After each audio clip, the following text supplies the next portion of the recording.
Hey guys, it's Jesse. I just wanted to say one thing. Coming up in July is the application deadline for people to come and serve with Love Thy Neighborhood for an entire year. You can come and serve with us from September all the way through next August. And I promise this year, it's going to change your life. You're going to have an opportunity to serve with a meaningful nonprofit that's impacting and changing lives with the gospel. You're going to have an opportunity to live in Christian community, and you're going to experience a ton of interpersonal growth. Your faith is going to change forever. And I don't say that lightly. I say it because we've seen it happen hundreds of times. So if you'd like to come serve for a year with Love Thy Neighborhood, we need you. So head over to lovethyneighborhood.org, and we hope to see your name come through sometime soon. Okay, on to the episode. You know, I always think, I'd love a surprise party. And then I think, well, hold on a minute, then I wouldn't get to anticipate it. So maybe the best thing for someone would be to tell me I'm going to have a surprise party, but not tell me when they're going to surprise me. This is a show about self-discovery. About understanding ourselves. About looking into the mirror to see the good, the bad, and the unknown of who we are. This is about how we relate to God. And everyone else. From Love Thy Neighborhood in Louisville, Kentucky. Welcome. Welcome to the Enneacast.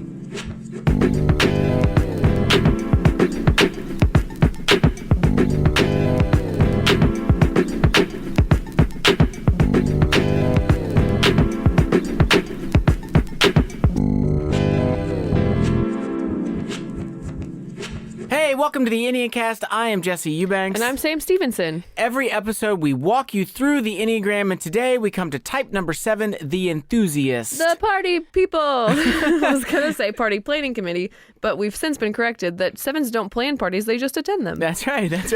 Hey, just a reminder, if you've not yet listened to the episode for type number 7 from season number 1, we want to encourage you to go back and check that out. It's going to help just set the foundation for this episode.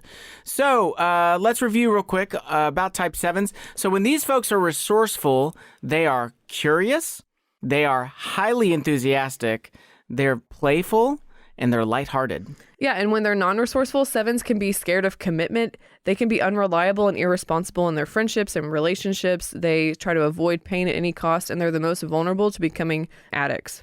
So this season, we're asking the question, how can I change? And before we move on to the good news, it's important that we first understand the bad news. So here for our favorite segment is Sam Stevenson with the bad news. Hello, everyone. It's me. So the bad news is that those in the head triad, like our beloved 7, struggle with the issue of fear. And for the 7, fear gives birth to the deadly sin of gluttony. So let's talk about the top 3 particular ways that this deadly sin of gluttony can manifest itself for type 7s. And we're going to call these the 3 problems. Okay, so problem number 1, escaping pain by emphasizing pleasure. So this means that the 7 they fixate on pleasure. And really, it's pleasure as a form of escapism. It's really about, I'm experiencing something that's really hard or really uncomfortable, or I feel anxious, or I feel uncertain, or I feel scared. And so I need to find something pleasurable as fast as possible. It could be a substance, it could be food, but it also could be something simple like a lighthearted joke, or sometimes it could be, a tragic scenario getting dressed up in like religious language, like, oh, well, it's all for the better because God's good. Like, it's just as fast as possible, I need to find something pleasurable. Yeah, 7s have this like unique tendency to find a silver lining in almost every type of scenario. So they're really good at spiritualizing a painful experience and focusing on the good. They put their functional hope into finding something pleasurable or desirable as a savior to be alleviated from that pain instead of actually embracing the pain and identifying with Jesus in times of suffering and then being able to be healed and redeemed through that. So that was problem 1. Problem 2, mistaking lack of boundaries as a form of love. So this is an issue of indulgence. Excessive intake of something beyond what is helpful or good can be a real problem and a real tendency for the 7. So 7s desire freedom from limits, but limitations and boundaries are actually helpful. Yeah, and what this is really the 7's belief that the best way to enjoy life is to not have any boundaries or restraints put on me. And so this comes with the false belief that love means being never told no, or being told to stop, or being told that you're wrong. Okay, problem number 3, fixating on the future so that you don't have to deal with the present. So 7s, a common problem that they struggle with is just living for the future, dreaming about the future, using fantasy and daydreaming as a way to escape from the tension of daily life. Yeah, and I think that causes the 7 to be restless for what is next at the expense of being present to whatever's happening with them in the moment. So the good news is this, is that for 7s, God does not leave you where you are, but he invites you into your true self in Christ. And you guys are in the head triad. You are struggling with the issue of fear. Well, what is the remedy for fear? It is God's presence. It is knowing that the Lord is ever present with you in all circumstances at all times. And as you experience God's presence, you can begin to believe that God has not abandoned you, that he's not deprived you. A 7 has to receive the fulfilling, satisfying presence of God because only God can truly relieve your fear. And if a 7 can truly accept and believe that God is always with you in abundance, then your fear will heal and you can move from a posture of gluttony to sobriety. Ephesians 5:18 says, "And do not get drunk with wine, for that is debauchery, but be filled with the Spirit." So let's explore what living a life of sober-mindedness looks like for the 7. So now we're going to take those 3 primary ways that the deadly sin manifests itself for this type, and now we're going to explore specific ways that God invites us out of our false self and into our true self in Christ. So we're going to look at each problem again and then offer solutions for that problem. Just a note here, we've adapted a large portion of our teaching from Beatrice Chestnut's The Complete Enneagram, but we've infused it with Christian theology. And there's probably going to be way more tips than you could ever memorize, so just pick pick 1 or 2 that you're going to focus on, and then as you're ready, just come back and revisit this list. Okay, so Sam, where do we start? We start back at problem number 1, escaping pain by emphasizing pleasure. So the first solution for this problem is notice how living only for pleasure actually brings pain. I think that that's just a really huge demand to put on life. Always make me feel good. No, good vibes only, nothing bad, no bad days, or whatever. Inevitably, life will just let you down. And so the bigger gap between your expectations and your experience, the more painful the fall will be.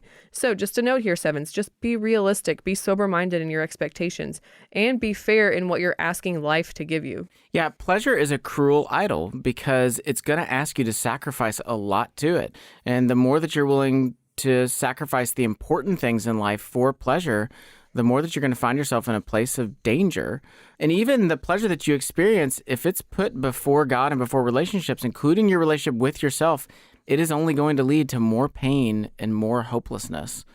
Okay, the second solution is learn the difference between momentary pleasure and lasting pleasure.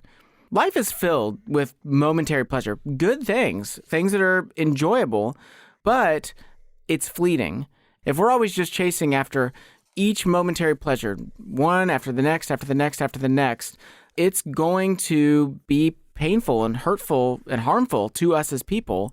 We have to figure out the difference between, oh, this is a momentary pleasure. Okay, no, wait, this is a big and important long-term pleasure. I think that's good. Yeah, 7s, lean into the fruit of the spirit of self-control. There is good and beauty that can come from giving up something quick that's satisfying to sacrifice and to experience the long-term, something that can be even more satisfying. Finally, the third solution is learn how pleasure and pain can actually work together. Many things in life are pleasurable, but ultimately bring us pain, like things that feel good in the moment, but actually have really bad consequences, like whether it's too much eating or too much excessive fun or luxury, or you have a little bit to drink and then you just keep on drinking and you keep on drinking. Or you're like, I want a little bit of sleep. And then all of a sudden you've slept more than half of your life away. Like there is an ability to have way too much. I mean, spending. I want to buy something for myself. Well, then you're buying something for yourself every single day. You get into this excessive stuff. So, and the flip side is this. There's a lot of things in life that are really painful, but they lead to such good things. Yeah. You think about like a mother giving birth to a child. You think about a student graduating. You think about that time that like you hit your goal weight on the scale.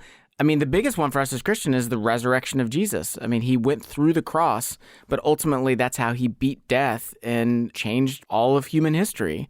So we have to get to a place where we see value in pain.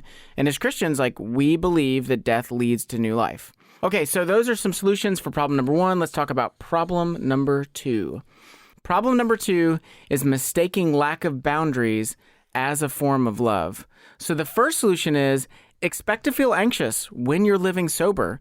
The reality is that you have probably spent a fair amount of time chasing after escapism, chasing after, a lack of boundaries. You want to push boundaries all the time. And so all of a sudden, when you're trying to live more sober-minded, you're going to feel anxious. You're going to feel awkward. It's going to feel unusual to you. Expect that you're going to probably be pretty sensitive to it for a while. You're building up muscle. You're building up new strength and new resistance towards these anxious feelings because you're confronting them. And those are good signs, but don't be surprised when you feel uncomfortable. Yeah, I think it's normal to feel anxious because you're no longer seeking to be stimulated or satisfied. So there's going to be this moment of boredom that sets in, and then maybe the boredom is what leads to anxiety, but stick with the boredom because it's normal, it's okay, and it's not wrong. It just might be a little bit more uncomfortable than what you're used to. So don't let fear drive you back into your cave. Don't let fear drive you toward the thing that you are trying to live sober from. Try to live free with the freedom that we have available in Christ. The second solution is recognize that pleasure is not a synonym for love. Yeah, so guys, just learn the difference between love and pleasure.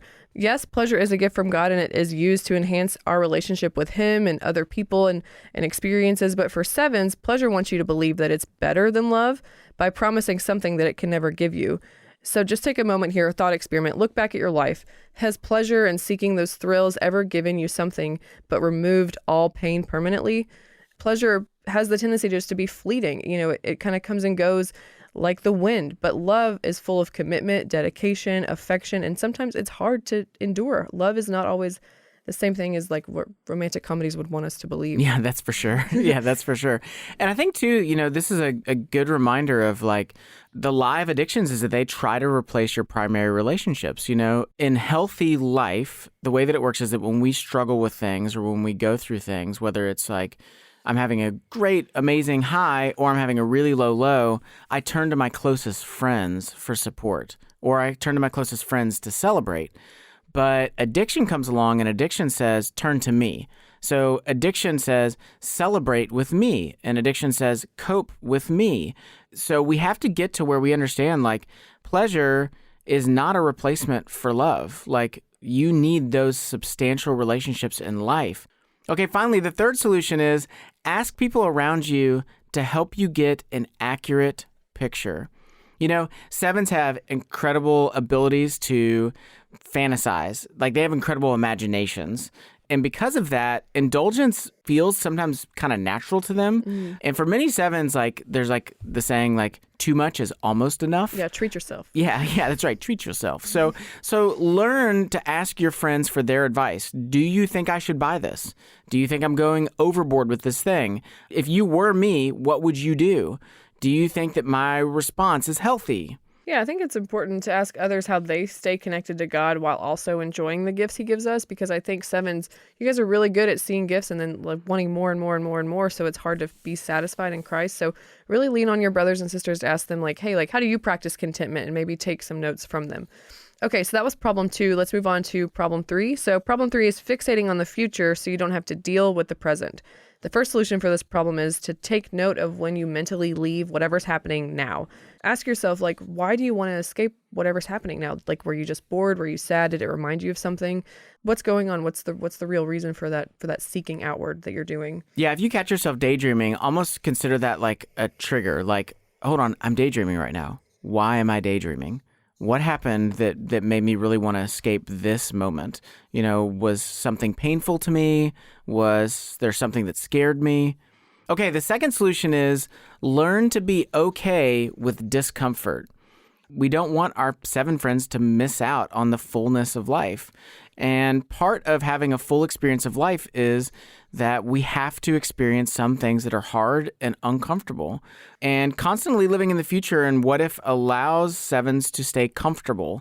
So 7s, you guys have got to build a tolerance for uncomfortable emotions and experiences so that you won't immediately want to escape every uncomfortable situation that you come into.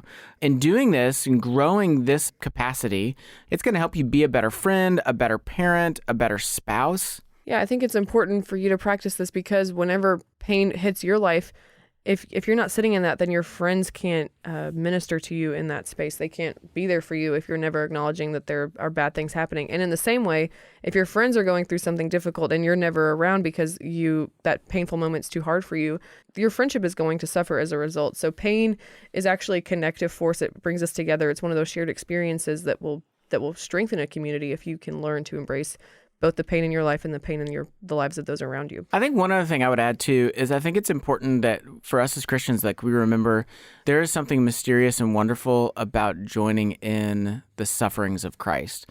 And sevens are really at risk of missing out on that. You know, anytime a community endures a mutual loss together, it really bonds that community together. And for a seven to pretend as though it's not as painful as it is, they miss out on that deep bond. And that's the kind of invitation that Christ is giving to us, that when we suffer, we join in the sufferings of Christ and we're bonded to him. There's a relational bond that can only take place through suffering. It can't take place through only pleasure. That's good. Okay, so that was the second solution. Finally, the third solution is see the present as an adventure. Guys, this one's easy. The modern Enneagram puts it this way. They suggest to commit to doing one activity for a set period of time, to pick something that has meaning for you. And if you start thinking about other possibilities along the way, remind yourself of why you chose this activity and stick with it. Yeah, it reminds me back in season 1, we interviewed Jonah Sage, and Jonah made the commitment that for 1 year, he was not going to start any new projects or new endeavors. And he talked about how hard those first few months were. I can't even imagine. It was really, really difficult for him. But you spend time with Jonah now, and you can tell the difference. He is a different person as a result of taking a year and really going, okay, I'm not gonna, sit around and fantasize all the time. And I know that for sevens are going a year, so don't do a year. Take a short amount of time. Go hey, for the next week, I'm really going to focus on seeing the present as an adventure, right now in this moment. Yeah, there's something really unique about sevens that when you all put your mind to something, you have the most commitment to an idea that anybody that I've ever seen. The friends that I have that are sevens, with Jonah, when you set your mind on something, you're really good at remaining focused and committed to that thing. So sevens, lean into that. Pick a gift, pick a hobby that you want to try out and stick with it, because it's a gift that you have and it'll be really inspiring to those around you. Well, speaking of being inspiring to those around you, when we come back, we're going to be talking with author and speaker Niki Hardy. So stay with us. So I think a lot of times, we as Christians believe that we can just kind of stand at a distance and just look at things and evaluate them, and that we're going to experience God through that. Yeah, we have all of this head knowledge or all of the scripture memorization, and we believe that that's going to be the only way in which God meets us. Yeah, and I don't think we're alone in that. So this is actually from Andrew Justice. He is an electrical engineer and served for a year with Love Thy Neighborhood. You grow up in the church and you hear all these things about how people experience God and how people in the Bible experience God, and it doesn't match my experience. And so, I guess this year of LTN, it pushed me into a lot of really uncomfortable situations, a lot of really difficult situations. But in the end, these situations were also the ones where me and my teammates probably experienced God the most. So if you are like Andrew and you find yourself thinking, where's God? We want to invite you. Come and serve with Love Thy Neighborhood. You can join us for either a summer or a year. So go online to lovethyneighborhood.org and apply today.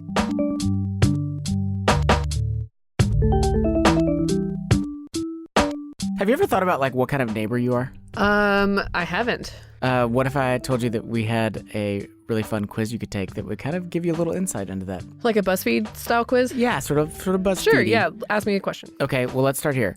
Pick your favorite show. Stranger Things, New Girl. Oh, gotta go New Girl. Yeah, you're gonna go New Girl. Okay. Choose a food. Popcorn, pizza, steak, cookies, fruit, tacos. Tacos. Okay, tacos. What's most important to you in a neighborhood? A large porch, security, a privacy fence, relationships with neighbors. What's probably privacy. A privacy fence? Yeah. Okay, Sam. What kind of neighbor do you think you are? Either the neighbor that nobody knows a lot about, or the one that they see when there's free food involved.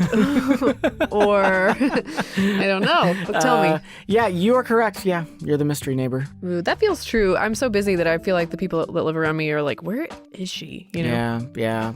So if you want to learn what kind of neighbor you are, head over to lovethyneighborhood.org. lovethatneighbor. And you can take this fun quiz and you can discover what type of neighbor you are. lovethatneighborhood.org/neighbor.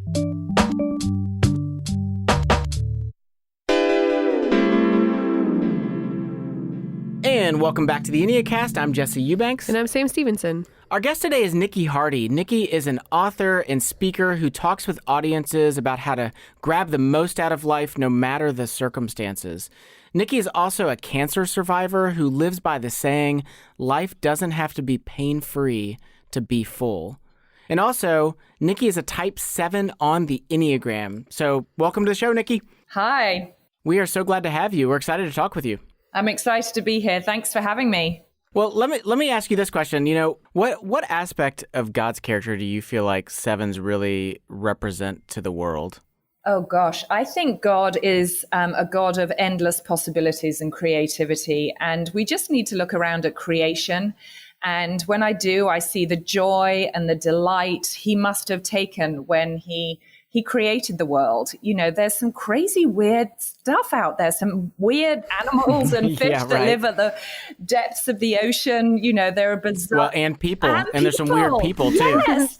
You know, birds with the most hilarious, you know, mating dances. And there's just a kind of fun, joyous, creative levity that when I look around God's creation, I see all that. And I just love that. Okay, sorry, I was just thinking about all the magical creation. Yeah, Sam got a little distracted. She was thinking about all the nature documentaries she wanted to go watch. The bird videos. No, I'm just kidding. What about the sevens do you just enjoy the most? You know, do you have other friends that are sevens? Like, what is it about this energy that you really just are excited about? I do have a few friends that are sevens, and I just love the general feel of optimism and possibility, the openness to new things and to change, the seeing the lighthearted and the positive side of life, and, you know, not taking life too seriously, because life can be terribly serious. And so I think it's always nice to have a bit of levity thrown in there. But I do love anticipation. You know, I always think, oh, I'd love a surprise party. And then I think, well, hold on a minute, then I wouldn't get to anticipate it. So maybe the best thing for someone would be to tell me I'm going to have a surprise party, but not tell me when they're going to surprise me.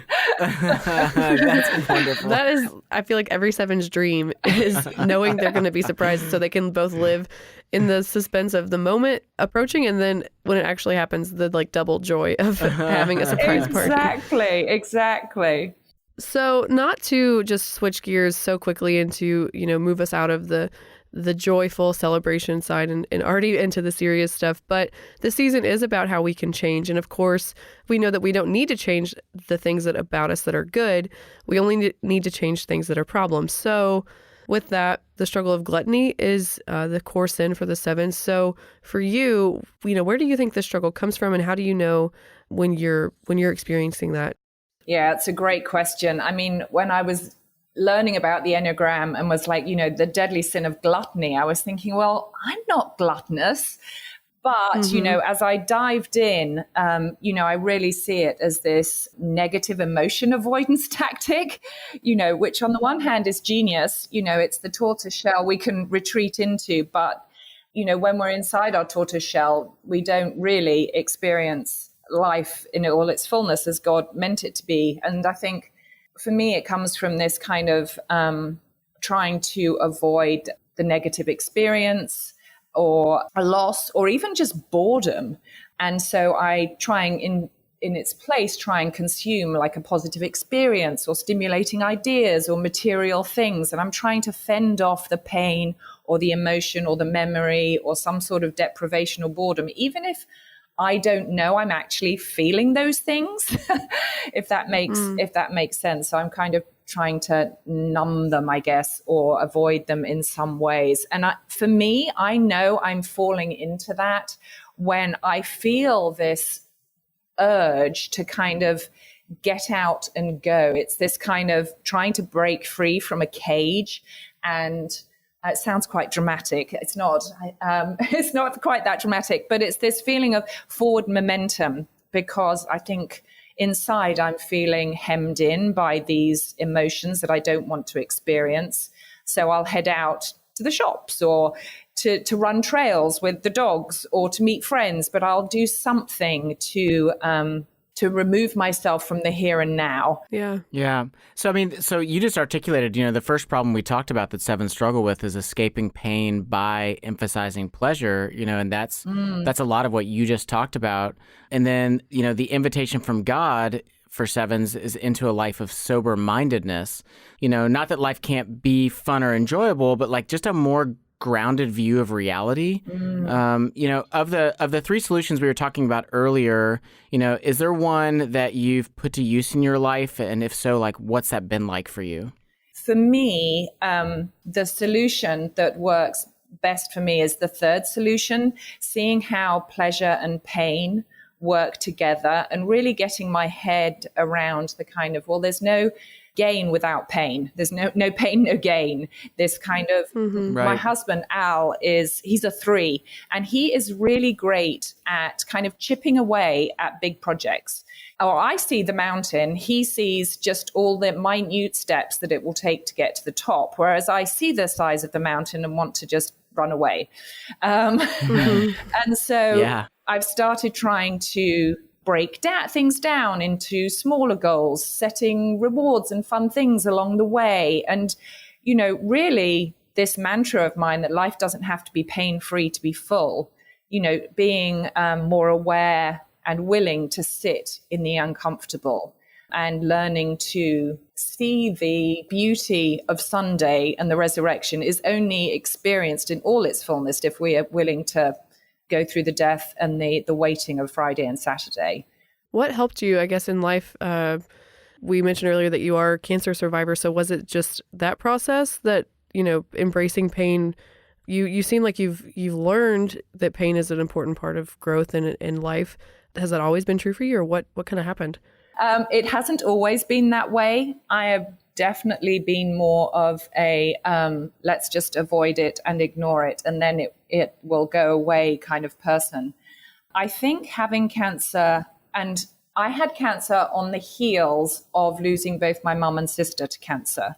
So my mum died of aggressive lung cancer, and then 6 years later, my sister died of the same disease.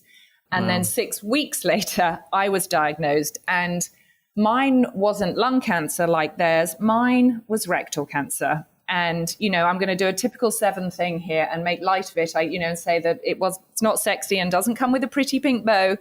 But, I think that experience and writing about it and sharing about it has really helped me to dive into the pain and the loss and the grief of it, because otherwise we end up with Christian platitudes. If we get like people saying like everything happens for a reason, or God's not going to give you more than you can handle. Oh my goodness, yes. And God wanted another angel, and not only are most of these things absolute nonsense and theological rubbish, but they're just not helpful, and they often leave the person in pain feeling worse about themselves, and that they're not a proper Christian, or God doesn't love them, or something like this. And so I think if we're going to offer true hope, we have to be willing to enter into the pain. So yes, I think that the cancer has definitely been a catalyst. Mm-hmm. Yeah. Okay. So to switch gears a little bit, problem number 2 is mistaking lack of boundaries as a form of love. So does that resonate with you? Where do you see that show up for you in your life? For me, having freedom, and it's not necessarily, well, I just, I want an open marriage or anything like that. It's just don't tell me what I can't do. Most of the things I say, oh, wouldn't it be great if, I would never end up doing them or want to do them, but I want the possibility of dreaming. And I think putting boundaries on that dream and possibility and hope is a form of not loving me well. Is it a visceral kind of reaction when you feel like you're told no on something, or, hey, we're not going to do that? Or, when you have people around you starting to set boundaries and limits, is that painful? Is that a hard experience? Sometimes, yes. We lead a church, and church has had to take priority over a lot of things. And I can find myself getting resentful or bitter when church has curtailed things that I would want to do. Or, we have friends that travel a lot or can just up sticks and go. And I'm like, well, we can't because Sundays keep on coming round. And so I think it's useful to be honest about that. But equally, I think it's been good for me as well. And my husband's very good at calling me out when I'm so like, oh no, we can't do this, or I wish we could have done that. And he's like, well, no, this is what we're called to. And I'm like, I know, you're right. Yeah. So what of the solutions that we mentioned are you hoping and trying or striving to put to use more in your life? More and more of my friends are becoming Enneagram aware and, talking the talk, if you like. And so having friends that are more proficient in the Enneagram now, we all have this common language. And I think being able to say to them, is this healthy or is this my kind of Energizer Bunny 7 dreaming too wildly? Can you rein me in? I think now that we have a language that that kind of thing doesn't sound weird, I think that'll be really helpful. And I keep trying to go back to looking for God's love in the boundaries that he gave us. I once heard an English pastor, Steve Chalk, say that, there aren't any don'ts in the Bible. And we always think the Bible is full of don't do this, don't do that. And actually, he was saying that God didn't say don't. God said don't. It's more this, don't do this because when you do, you will get hurt. And I love you so much that I don't want you to feel the pain of the consequences of that action. And so it's a love in action boundary and trying to remember that God's love is made of boundaries. Mm-hmm. Yeah. Well, let's talk about problem number 3. So problem number 3 is fixating on the future so you don't have to deal with the present. Does that resonate with you at all? Oh, yes. I think this is my biggie. I'm a big, what if we did this? Or can you imagine if I live in a lovely house, but I'm often thinking, well, what if we moved? I could switch out the old IKEA sofa in the, den, and I could do this. And, when we go to the mountains, I'm like, what if we sold everything down to our last teaspoon? We could buy acres in rural North Carolina and run a retreat center. And, well, my latest is I can't get a good cup of tea at Starbucks or anywhere else. I'm like, I need to open a tea shop. And I'm like, I don't need to go opening a tea shop. That's the last thing I need to be doing. But there's kind of, there's wonderful things that happen in future fantasizing and what ifs and dreams. That's where a lot of innovation and groundbreaking stuff happens. But if it's purely an avoidance tactic, it's not gonna produce wonderful things. Yeah. Does the present moment feel like, to be present in the moment, does that feel risky to you? Is there fear associated with being in the present? Yeah, I think it can feel risky depending on what's going on. But I'm learning ever so slowly to embrace the risk and embrace what's going on. And I've learned that I don't actually need to be able to articulate the emotion and, give it a name. I often say to my husband, who's very emotionally articulate, I wouldn't know an emotion if it came up and introduced itself. I just know what my body is doing. I don't know what this emotion is, but I know I want to hit something, or I know I want to scream, or I know I want to cry.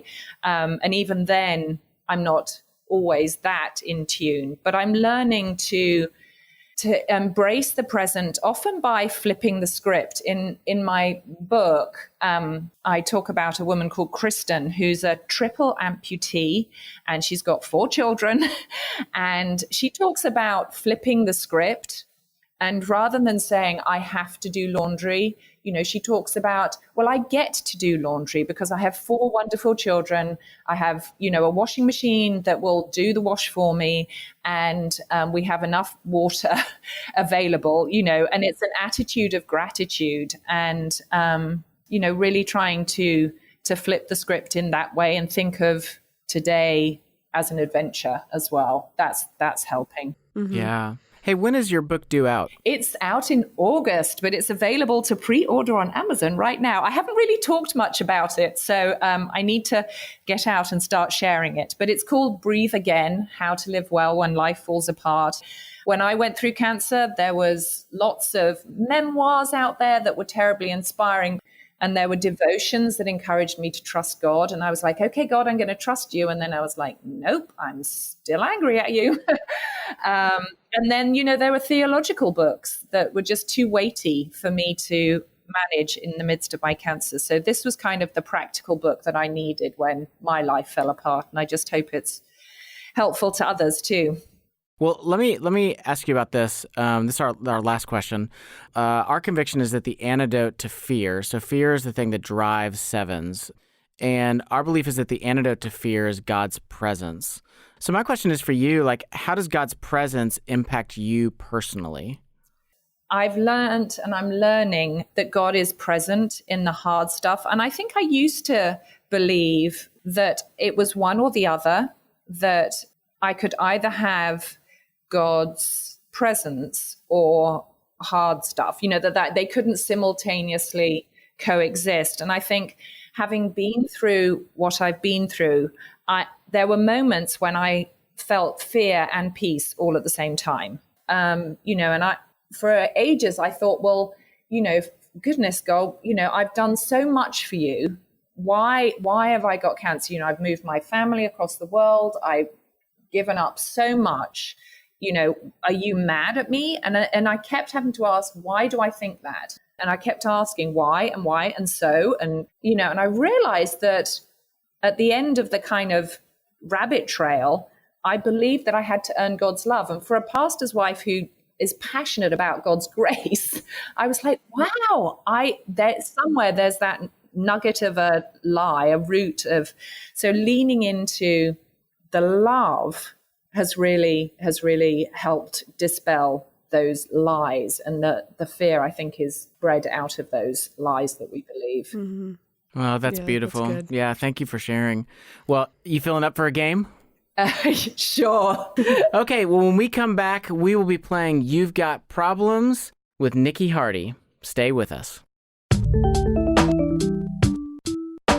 Okay, so now that folks have already won tickets to the Enneagram workshop, I think it's time for a new contest. Really? I just love giving stuff away. I mean, I'm into it, but I did not know that we had this much to give away. Okay, so our friend Beth McCord of YourEnneagramCoach.com. Love Beth. Yep, we are giving away to 2 grand prize winners a free online Enneagram course through YourEnneagramCoach.com. Man, that's like really cool. Like, shout out to Beth for offering those courses up for us to give away. I think they'll be really helpful for anybody that signs up. So if you want a chance to win a free online Enneagram course from Beth McCord, head over to lovethyneighborhood.org/Enneacast. And then if you head over to iTunes and you leave us a review on each of our podcasts, you'll be entered for up to 2 additional chances to win.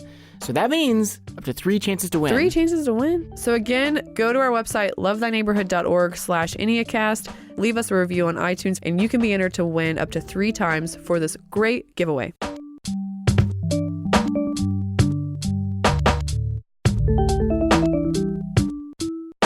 In today's episode of the Enneacast, we're talking about type number 7, the enthusiast. And one of the downsides of the enthusiast is that sometimes they can consume without thinking of the consequences. Well, what happens when that happens on a mass scale to a neighborhood? We explored that topic in our other podcast, the Love Thy Neighborhood podcast. And specifically, make sure to check out episode number 10, where the gospel meets gentrification. Right now, I'm the only one on my street coming home with Trader Joe's bags. I think they changed too much too fast. Whose responsibility is it to help a community thrive? You have certain people in this country, they can take what they want at any time. Even if they're one of the bad neighbors, I don't want them to go. Subscribe now wherever it is that you listen to podcasts. Just search for Love Thy Neighborhood or head over to our website at lovethyneighborhood.org/LTN podcast.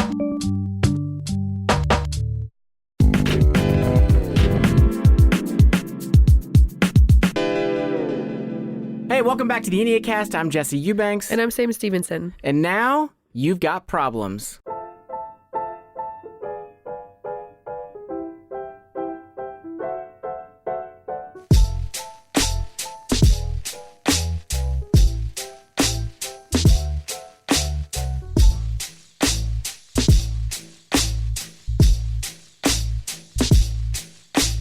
You've Got Problems is a game. It's based off of a real game by Jack Dyer. And for our listeners, you can find it on Amazon or by going to jackdyer.com. Word of warning, though, if you do play it, you'll want to go through and censor some of the cards before you play it in mixed company. Okay, Niki, so here's how you play. For each round, Sam and I are going to each present you with 2 cards. And these cards have like wonderful, useful, just plain awesome things on them. You're going to choose which perks you would like to have in real life. So, however, before you choose, Sam and I are actually going to sabotage each other's perks with a problem. So whichever perks you choose, you also will have to choose the problem that comes with them. So after we sabotage, you have to choose which set of perks and problem you would go for in real life. Whoever's set of perks you choose gets a point. We'll do 3 rounds. Best out of 3 wins. Are you ready? I'm in. Okay. Ladies first. Okay, Niki, I have the best life for you. So you have now front row tickets to every concert that you'd ever want to see again. And you'll never experience anxiety again. That's what I've got for you. Okay, that's fine. If that's your thing, that's fine. I've got better stuff for you. So I'm offering that you will have super speed. So I picked up, you like to run, correct? I do. Yeah, okay. So you will have super speed, meaning you can run your runs faster or farther because you're going so fast. Second, you will never feel fear again. We're both offering her some nice anxiety living and fear-free lives. So, Niki, Jesse's life sounds pretty okay, you know, with the fast speediness and the fearlessness. But with that, you have the hiccups every day for the rest of your life. Okay. So Sam is offering that you will have front row tickets to every concert and that you'll never experience anxiety again. But there is a problem. And the problem is that any vehicle that you're in only goes 2 miles per hour. Oh, no. Oh, that's an easy one. Oh, which one? What is it? Oh, I would much rather have the hiccups every day than go through life at 2 miles an hour. Yeah. Oh, my goodness. Yes. I mean... Wait. So does that mean... So I got the point then? So wait. Now I got the point. Dang it. So you sabotaged me. Yeah. Well, dang it. I sabotaged you well. So point to me. I love that you had a false celebration though, Sam. Okay. Round 2. Okay, here we go. Here are the perks I'm offering you. Perk number 1, you are always on vacation. Perk number 2, this is a good one. You can transfer your pain to another person of your choice. Oh, wow, that's just rude. Okay, Niki, don't pick that one because I've got the better life for you. So you are no longer required to sleep. So you no longer require sleep. So you can just work all the day, all the time. There's 24 hours now that you don't have to be settled resting. So perk number 2, you can accomplish any task related to your employment by just snapping your fingers. So no more laborious tasks at work. You can just snap your fingers and all the boring spreadsheets and stuff that you have to probably do are done. Yeah, that's pretty good.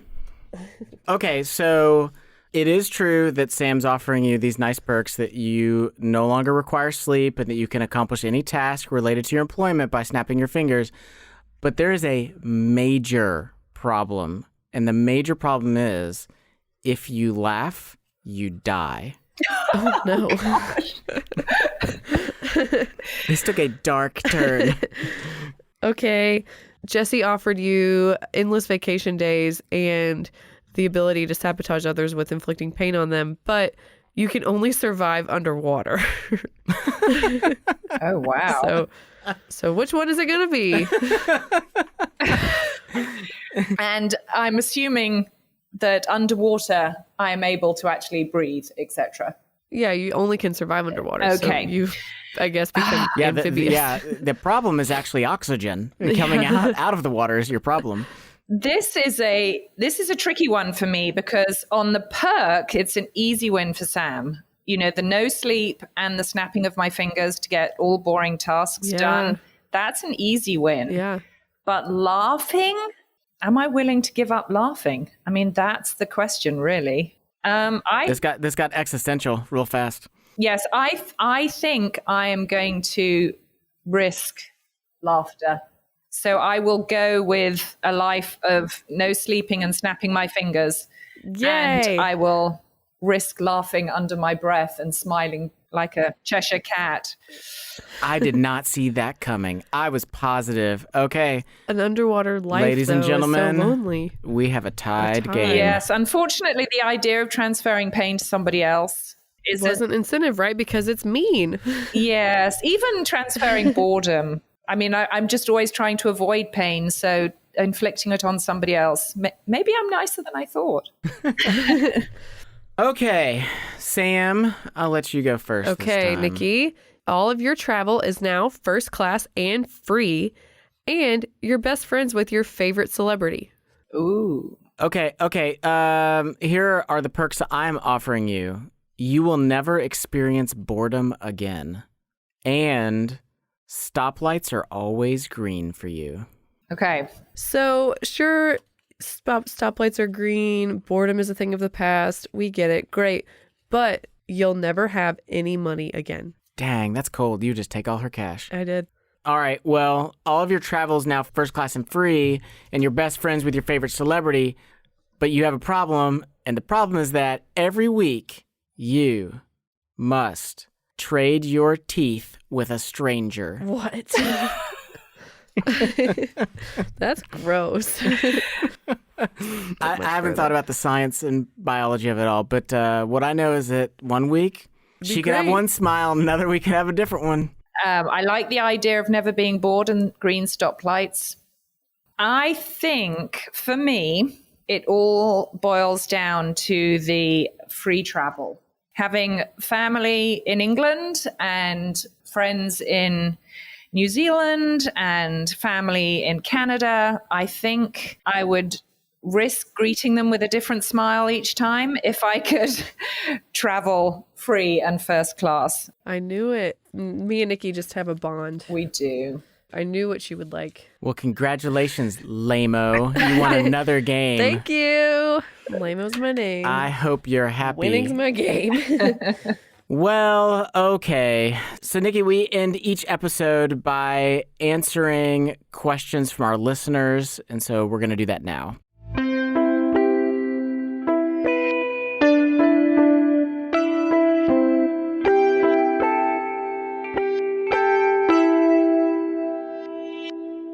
This question comes from Elizabeth F. Simmons. She asks, what are some best practices to become aware of and to squelch the classic 7 monkey mind?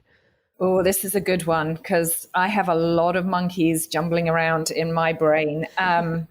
For me, I've come to embrace the fact that not all monkeys are bad. They're not all trying to sabotage me. And rather than to try and squelch them, because I think they're more like zombies, they're hard to kill.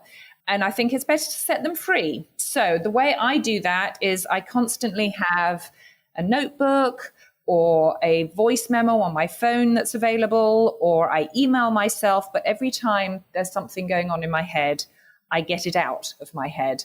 And then I get to kind of evaluate it. And so once you've got them all out and you've got them on paper or something, you can say, well, that monkey's a no-go. And that one's got a little bit of truth in it or a possibility. And then you can evaluate them a little bit more efficiently than when you're just trying to. I love how much more objective you can be. Like by the process of like writing it down and getting it out, like you can back up and go like objectively, is this helpful, not helpful? Like it's a little bit of like the ability to observe yourself, but you got to get it out in order to be able to do that. And 7s are good at that. They're very good at being pragmatic and thinking about things logically. So, but not when it's all jumbled up. Yeah, that's good. That's good.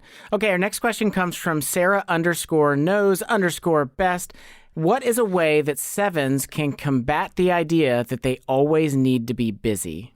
This is a hard one because, I think 7s have this fear of sitting still and fear of listening to those monkeys. So I would say 1, write the monkeys down. And also what I've started to do is set my downtime or my relaxing as an actual action. It's almost like I trick myself into relaxing. It's like, okay, at this point, I am going to relax, and I schedule it in like any other activity. And then I'll go for a walk. I'll take a bubble bath. I'll, sit in the garden purely for enjoyment. But it's almost like I have to allow myself to rest and not be busy by actually making it an action. Yeah, that's clever. That's clever. Next question comes from Erin Nicole B _. She says, as a 7, what does movement toward 5 look like? How can I acknowledge my anxiety without being a bystander to it? Again, it's this getting it out so we can reflect on it. Let's name those anxieties. What are we actually afraid of? And I find that very difficult. So I really have to dig a bit. But what's real? What's false? Afraid that my child's going to get abducted by aliens is not really a plausible anxiety, but that they might run out in front of a car. Well, that's plausible. So let's deal with that and take actionable steps. And so I think part of it is getting it out there to reflect on, and also taking it to God. I used to hate the verse in Philippians 4, do not be anxious about anything, because I was like, yeah, right. How on earth are we meant to do that? And then I heard a sermon really pull out just the 4 words in verse 5 that precede it, which is the Lord is near. And again, it goes back to this his presence alleviating our fear. We're able to not be anxious because he's near. And, it goes on to say with prayer and thanksgiving. And so, again, it goes back to this flipping the script, and I get to rather than I have to. And then his peace guards our heart. And that's so we can move forward. So for me, it's this ongoing work in progress, because I have not got there yet. But it's about naming them, what's real, what's false, taking it to God, and just remembering that his presence is in it, so we can actually move forward from consuming to contributing. Yeah, that's really good. Well, Niki, thank you so much for being with us today. It's been a lot of fun, and we really appreciate just all the insight that you've brought. And I know our listeners are really going to benefit and appreciate everything that you've shared. You're welcome. It's been a lot of fun.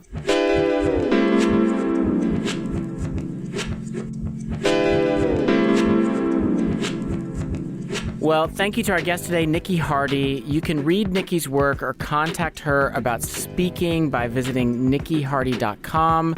You can pre-order her book, Breathe Again, How to Live Well When Life Falls Apart, by going to Amazon.com. Her website is full of great advice, especially for 7s. Again, visit her online at Niki Hardy. That's HARDY.com. Also, thank you to Crosspoint Ministry, who trained Sam and I in the Enneagram. To learn more about Crosspoint or to attend one of their amazing retreats, visit crosspointministry.com. Our show is a production of Love Thy Neighborhood. Love Thy Neighborhood provides social action internships supported by Christian Community for young adults ages 18 to 30. Serve for a summer or for a year. Grow in your faith and life skills. Learn more at lovethyneighborhood.org. Today's episode was produced by myself, Sam Stevenson, and the Rachel Zabo. Engineering and editing by Rachel Zabo. Music for today's episode comes from Murphy DX. I'm Sam Stevenson. And I'm Jesse Eubanks. Remember, the eye can see everything but itself. Find people to journey with you, because you were created for community.